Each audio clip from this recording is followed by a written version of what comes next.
காதல் தோல்வி, உச்சக்கட்ட சிங்கம். அந்த சன் டிவி சீரியல் நடிகை எடுத்திருக்க தற்கொலை முடிவு, ஒட்டுமொத்த சன் டிவியையும் ஆட்டம் காண வச்சிருக்கு. எல்லாருமே உச்சக்கட்ட கண்ணீர்ல மூழ்கியிருக்காங்க. சன் டிவியில் நடிக்கக்கூடிய மிக முக்கியமான சீரியல் நடிகை அப்படிங்கிறவங்க நம்ம சுருதிராஜ். சுருதிராஜ் இதுக்கு முன்னாடி நிறைய சீரியல்கள் நடிச்சிருக்காங்க. அதே மாதிரி சுருதிராஜ் நிறைய படங்கள் நடிச்சிருக்காங்க. சுருதிராஜுக்கு சின்ன வயசுல நிறைய குழந்தை நட்சத்திரமா நடிக்கிற வாய்ப்பு கிடைச்சிருக்கு. அப்படி நெறைய படங்கள்ல குழந்தை நட்சத்திரமா நடிச்ச சுருதிராஜுக்கு, பெரிய பொண்ணானதும் ஹீரோயின் ஆகணும் அப்படிங்கிறது மிகப்பெரிய கனவா இருந்திருக்கு. அதற்காக நெறைய படங்கள்ல ஹீரோயின் நடிக்கிற வாய்ப்ப தேடி அலைஞ்சிருக்காங்க. ஆனா, சுருதிராஜுக்கு அந்த அளவுக்கு பெரிய வாய்ப்புகள் எதுவுமே கிடைக்கல. அதனால கொஞ்ச நாள் மாடலிங்ல இருந்திருக்காங்க சுருதிராஜ். இருந்துமே அவங்களுக்கு தமிழ் சினிமால சின்ன சின்ன படங்கள்ல மட்டும் சின்ன சின்ன கதாபாத்திரம் நடிக்கிறதுக்கு வாய்ப்பு கிடைச்சதே தவிர, மத்தபடி பெரிய படங்கள்ல நடிக்கிற வாய்ப்பு அவங்களுக்கு கிடைக்கல. அதனாலேயே சுத்திராஜ் தொடர்ந்து சினிமால வாய்ப்பு தேடி நெறைய அலைஞ்சிருக்காங்க. ஆனா, அப்படி அலைஞ்ச சுத்திராஜுக்கு சன் டிவில சீரியல் நடிக்கிற வாய்ப்பு தான் கிடைச்சது. சரின்னு சுத்திராஜ் வேற வழி இல்லாம தொடர்ந்து சீரியல்கள்ல நடிச்சிட்டு இருக்காங்க.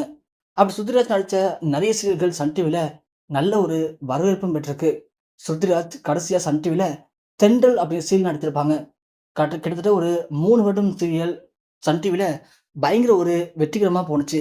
அதே மாரி ஜீ தமிழ், விஜய் டிவி, கலைஞர் டிவின்னு நெறைய டிவி சேனல்ல நெறைய சீரியல்கள்ல சுருதிராஜ் நடிச்சிருக்காங்க. இப்போ சன் டிவில வரக்கூடிய லக்ஷ்மி அப்படிங்கிற சீரியல்ல கூட இப்போ சுருதிராஜ் நடித்துட்டு இருக்காங்க. இந்த சீரியல் அவங்களுக்கு ஒரு முக்கியமான சீரியலா இருக்கு. மக்கள் எல்லாருமே சீரியல விரும்பி பார்க்குறாங்க. ஏன்னா, ஒரு கஷ்டப்படக்கூடிய குடும்பத்தில இருக்கிற பொண், ஒரு நல்ல குடும்பத்தில இருக்கிற பையன திருமணம் பண்ணிட்டு போனதுக்கு பிறகு, தனது கஷ்டப்படுற குடும்பத்தையும், அந்த நல்லா இருக்கிற குடும்பத்தில வரக்கூடிய கஷ்டத்தையும் எப்படி சரியா பார்த்துக்கிறா? எப்படி குடும்பத்த நடத்துறா? அப்படிங்கிற ஒரு குடும்ப பாங்கான கதாபாத்திரத்தில நம்ம சுருதிராஜ் நடிச்சிட்டு இருக்காங்க. அவங்களுக்கு வயசு இப்போ 45 ஆகப்போது. ஆனா, இதுவரைக்கும் திருமணம் பண்ணிக்கல. அதுக்கு காரணம், சுருதிராஜ பொறுத்தவரைக்கும், நான் ஒரு நடிகையாகி தான் திருமணம் பண்ணிக்கணும் அப்படிங்கிறது அவங்களுடைய ஆம்பிஷன். அவங்களுடைய ஒரு மிகப்பெரிய ஆசை. அதற்காகவே இதுவரைக்கும் திருமணமே பண்ணிக்காம இருந்திருக்காங்க.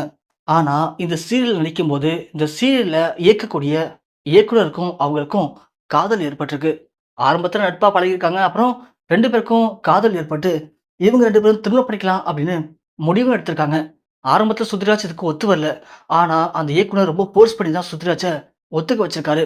சுருதிராஜும் சரி தன் குடும்பத்துக்காக வேற வழியே இல்லாம, அவர திருமணம் பண்ணிக்கலாம் அப்படின்னு முடிவும் எடுத்திருக்காங்க. ஆனா, திருமண ஏற்பாடுலாம் முடிவு பண்ண இந்த நேரத்தில, திடீர்னு அந்த இயக்குனர் சுருதிராஜ்க்கு மேல ஏதோ சில விஷயங்கள சொல்லி காரணம் காட்டி, இந்த திருமணம் வேணான்னு சொல்லி தடுத்து நிப்பாட்டிட்டாராம்.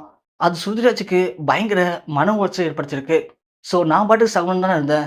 தேவையில்லாம என்ன காதலிக்கிறேன்னு சொல்லி என் மனச கஷ்டப்படுத்தி, இப்போ என் மனசுல ஆசைய வளர்த்துட்டு கடைசில என்ன வேணான்னு சொல்றது என்னால ஏத்துக்க முடியல அப்படின்னு சுருதிராஜ் அந்த காதல் தோல்வியில என்ன பண்ண தெரியாம, தீராத மன உளைச்சல்ல வீட்லயே தூக்கிட்டு அவங்க எடுத்திருக்க தற்கொலை முடிவு, ஒட்டுமொத்த சன் டிவி அப்புறம் லக்ஷ்மி சீரியலுடைய ரசிகர்கள் அனைவருக்கும் உச்சக்கட்ட ஒரு அதிர்ச்சியையும், சோகத்தையும் ஏற்படுத்தியிருக்கு.